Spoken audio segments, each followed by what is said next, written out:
किसी ने सुना 8 घंटे योग करना है, मेरा तो होता नहीं। अब होता क्यों नहीं, उसके पीछे कई राज हो सकते हैं। ये राज हो सकता है उसकी प्योरिटी बहुत अच्छी ना हो, ये राज हो सकता है उसकी दैहिक दृष्टि ज़्यादा हो, ये राज हो सकता है वो पूरा जीवन मोबाइल पे ज़्यादा लगा हुआ, उसका ब्रेन इतना पावरफुल ना हो, क्योंकि ब्रेन का पावरफुल होना भी ज़रूरी है। ये हो सकता है उसका चित्त एकाग्र होता ही ना हो और वो लगा हुआ 8 घंटे योग करना, तो वो जो संघर्ष है वो अच्छा नहीं रहता। इसलिए हर एक को अपनी अपनी योग्यता को समझते हुए, अपनी सामर्थ्य को समझते हुए मेरा पुरुषार्थ किस गति से आगे बढ़ सकता है। अगर आपको 8 घंटा योग का चार्ट बनाना है तो आप लक्ष्य रख लो 1 साल में बनाना है।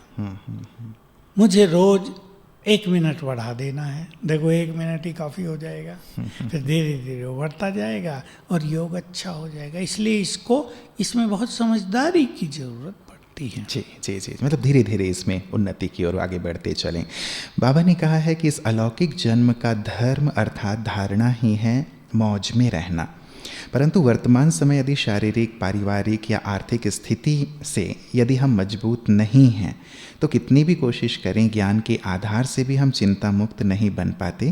तो ऐसे में हम मौज के जीवन का अनुभव कैसे करें? इसमें थोड़ा सा हमें ये करना पड़ेगा कि उन चीज़ों से थोड़ा हट कर, थोड़ा डिटैच होकर, मान लो जॉब चली गई जी, अभी आर्थिक तंगी भी होने लगी, अभी बहुत प्रैक्टिकल बात है, मनुष्य को चिंता होगी, उसको बच्चे भी हैं। लेकिन हम बाबा का उदाहरण लें। बाबा के पास 380 बच्चे खाने खिलाने को थे, लेकिन घर में कुछ भी नहीं था। अब देखो, ब्रह्मा जैसा पेपर तो किसी का नहीं हो सकता। आपके घर में 2-4 बच्चे हो सकते हैं, फिर भी भोजन तो होगा, पैसा भी थोड़ा बहुत होगा, उधार भी मिल जाता है। लेकिन बाबा के पास कुछ नहीं था।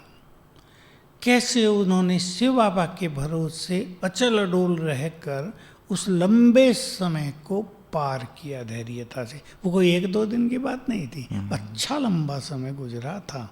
कोरोना का समय तो बहुत थोड़ा है उससे। तो अगर मान लो आपकी नौकरी चली गई और आर्थिक तंगी आपको हो रही है, तो पहला कदम आप उठाएंगे कि खर्च में कटौती। भाई पहले ऐसा भोजन खाते थे, अब थोड़ा सीधा कर देते हैं। हमने यज्ञ में देखा, जब हम आए, जब मेरी ड्यूटी किचन में लगी तो एक सीधा सा नियम था, जब सीजन नहीं है रात को केवल 1 सब्जी और रोटी होगी, खिचड़ी भी नहीं, खिचड़ी चावल तो तब होता ही नहीं था। ये तो जब से गुजराती आए उनको कढ़ी चावल चाहिए, कढ़ी खिचड़ी चाहिए थी, तब से शुरू हुआ। तो सब उसमें खुश रहते थे, बस संतुष्ट एक रहते मतलब थे। रोटी और सब्जी, 1 सब्जी और रोटी बस। दिन में दाल चावल और सब्जी और रोटी मिलेगी। तो बाबा ने भी ये सिखाया, और ये कॉमन बात है भाई, जब ऐसा समय आ जाए, आमदनी कम हो रही हो, तो इकोनॉमी से जीवन जीना ही चाहिए। दूसरी बात, अपनी साधना को बढ़ा दें।